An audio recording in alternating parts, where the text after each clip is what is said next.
بسم اللہ الرحمن الرحیم۔ حکمت: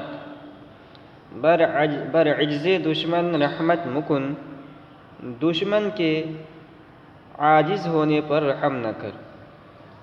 برعجز دشمن رحمت مکن، دشمن کے عجز پر رحم نہ کر، کہ اگر قادر شود، اس لیے کہ اگر وہ قوی ہو جائے گا، بر تو نہ بخشاید، تو تجھ پر رحم نہیں کرے گا۔ کہ اگر قادر شود، اس لیے کہ اگر قوی ہو جائے گا، بر تو نہ بخشاید، تو تجھ پر رحم نہیں کرے گا۔ تو مطلب یہ ہے کہ دشمن کو عاجز و کمتر سمجھ کر چھوڑنا اور رحم کرنا نہیں چاہیے۔ کیوں؟ کیونکہ آج تو تم قوی ہو، مضبوط ہو، اور وہ کمزور ہے۔ اگر کل یہی دشمن طاقتور ہو جائے گا تو تم سے لڑنے کے لیے تیار ہو جائے گا اور تم پر رحم نہیں کرے گا۔ اس لیے تم پہلے ہی دشمن کو نپٹا دو۔ دشمن چو بینی ناتواں، لاف از بروت خود مزن۔ کہہ رہے ہیں دشمن چو بینی، جب تو دشمن کو دیکھے، اگر دشمن کو تو کمزور دیکھے، دشمن چو بینی ناتواں، دشمن کو اگر تو کمزور دیکھے، لاف کے معنی آتے ہیں شیخی مارنا، ڈھینگے مارنا، اور برود کے معنی آتے ہیں مونچھ۔ جو مونچھ ہوتا ہے نا، آدمی مونچھ پر تاؤ دیتا ہے، مونچھ کو تو جو لوگ مونچھ پر تاؤ دیتے ہیں وہ متکبر لوگ ہوتے ہیں، ڈینگے مارنے والے ہوتے ہیں۔ تو یہاں یہ مونچھ پر تاؤ دینے سے مراد یہ ہے کہ ڈینگے مارنا، یعنی بڑی بڑے ڈینگے مارنا اور بڑی بڑی باتیں کہنا نہیں چاہیے، یہ مراد ہے۔ دشمن چو بینی ناتواں، لاف از بروت خود مزن۔ کہہ رہے ہیں دشمن کو اگر تو کمزور دیکھے تو اپنی مونچھوں پر تاؤ نہ دے، یعنی اپنے آپ کو اب ڈینگے مارنے مت شروع کر دو کہ میرا دشمن تو کمزور ہے، میں تو تمہیں مسل کے رکھوں ہوں، اس طرح نہیں کرنا چاہیے۔ مغزی است در ہر استخواں، تو مغز کے معنی آتے ہیں گودے کے، اور است یہ مرکب ہے مغز است سے، اور استخواں کے معنی آتے ہیں ہڈی کے۔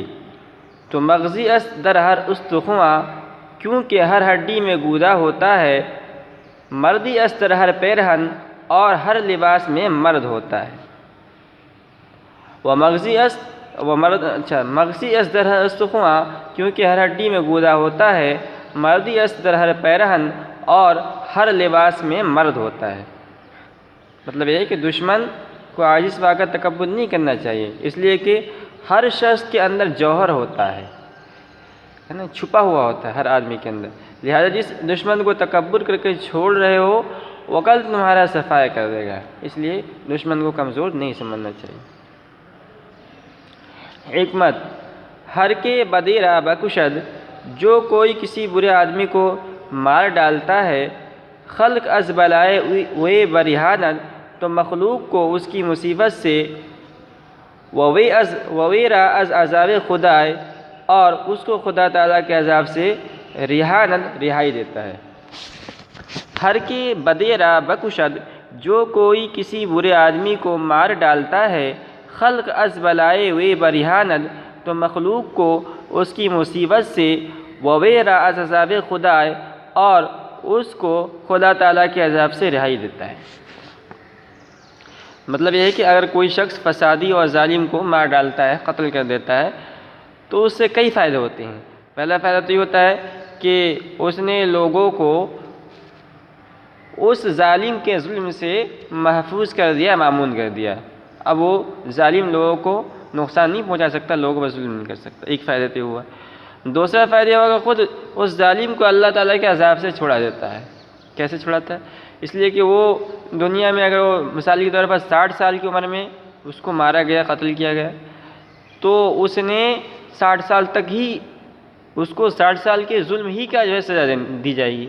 اگر وہ 70 سال تک زندہ رہتا تو 10 سال اور ظلم کی سزا بڑھ جاتی، 10 سال اور وہ ظلم کرتا تو 10 سال اس پر اور آخرت میں اس کو اور سزا ملتی۔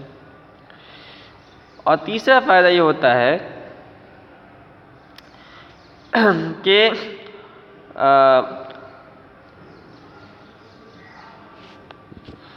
ہاں دو ہی فائدے ہیں، ایک تو مخلوق اس کی مصیبت سے بچ جاتی ہے، اور دوسرا وہ اللہ تعالیٰ کے عذاب سے محفوظ ہو جاتا ہے. یہ دو فائدے ہیں. اور بھی کئی فائدے ہیں اس کے اندر، لیکن انہوں نے دو فائدے بیان کیے. اس کے بعد ایک شعر ہے قطعہ: پسندید است بخشایش و لیکن، معاف کرنا اچھی بات ہے مگر مینا بر ریش خلق آزار مرہم، مخلوق کے ستانے والے کے زخم پر مرہم مت رکھ، ندانست آنکھ رحمت کرد برمار. جس آدمی نے سانپ پر رحم کیا تو اس نے یہ نہیں جانا کہ ظلم اصغر فرزند آدم، کہ اس کا یہ رحم کرنا اولاد آدم پر ظلم کرنا ہے. مطلب یہ کہ اگر درگزر کرنا، معاف کرنا، یہ بہت اچھی صفت ہے انسان کے اندر ہونے چاہیے، لیکن ظالموں کو معاف کرنا نہیں چاہیے. کیوں؟ اس لیے کہ جب ظالم کو معاف کر دیا جاتا ہے اور چھوڑ دیا جاتا ہے تو اور زیادہ خون ریزی اور فساد مچاتا ہے.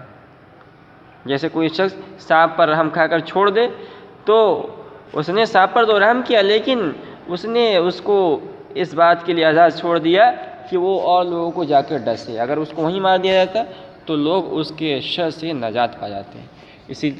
تو جس طرح سانپ دیکھے آدمی تو اس کو نہیں چھوڑنا چاہیے، مار دینا چاہیے تاکہ لوگ اس کی مصیبت سے، اس کے زہر سے بچ جائیں. اسی طرح ظالم کو بھی معاف نہیں کرنا چاہیے، ظالم کو اس کو ظلم کی سزا دینی چاہیے.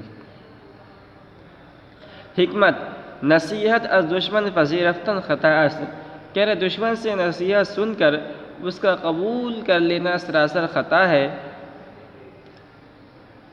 ولیکن شنیدن رواست، مگر سن لینا جائز ہے.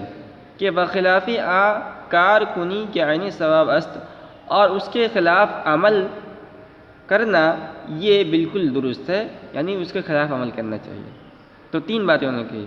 پہلی بات یہ ہے کہ نصیحت از دشمن پذیرفتن خطا است، دشمن سے نصیحت سن کر اس کا قبول کر لینا سراسر خطا ہے.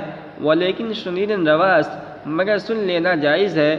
کہ بخلاف کار کنی کے عین ثواب است، تاکہ اس کے خلاف عمل کر سکے، یہ بالکل درست ہے. تو مطلب ہے کہ دشمن کی نصیحت اس غرض سے نہ سنو کہ اس پر عمل کرنے لگو. دشمن کی نصیحت عمل کرنے کے نیت سے نہیں سننا چاہیے، کیونکہ دشمن کی نصیحت پر عمل کرنا اور اس کو اختیار کرنا یہ سراسر غلطی ہے. دشمن تو ہی چاہتا ہے، تو پھر دشمن کی نصیحت کو کیوں سننا چاہیے؟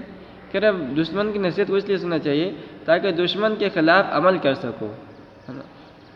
تو اس کے خلاف ہی عمل کرنا یہ عین بہتری ہے، اور اس کے نصیحت کے خلاف عمل کرنا چاہیے. وہ تو ایک جال ہوتا ہے دشمن کا جس میں وہ تمہیں پھنسانا چاہ رہا ہے. حذر کن جانچ دشمن گوید آکن، دشمن جس کام کے کرنے کو کہے اس سے پرہیز کر. کہ بریزا نوزنی دستے تغابن، کیونکہ تو پھر گھٹنوں پر افسوس کا ہاتھ مارے گا. کہ بریزا نوزنی، اچھا یہ کیسا الٹا لکھتے ہیں. حذر کن زآچ دشمن گوید آکن، دشمن جس کام کے کرنے کو کہے اس سے پرہیز کر. کہ بر زانو، یہ دیکھیے بر زانو ہے، یہ بر الگ ہے زانو الگ ہے، اس کو ایسا ملا کے لکھتے ہیں کہ آدمی سمجھ نہیں پاتا ہے. کہ بر زانو، زنی یہ زدن سے ہے، تو زانو کے معنی گھٹنے کے آتے ہیں. کہ بر زانو زنی دستے تغابن، کیونکہ پھر تو گھٹنوں پر افسوس کا ہاتھ مارے گا.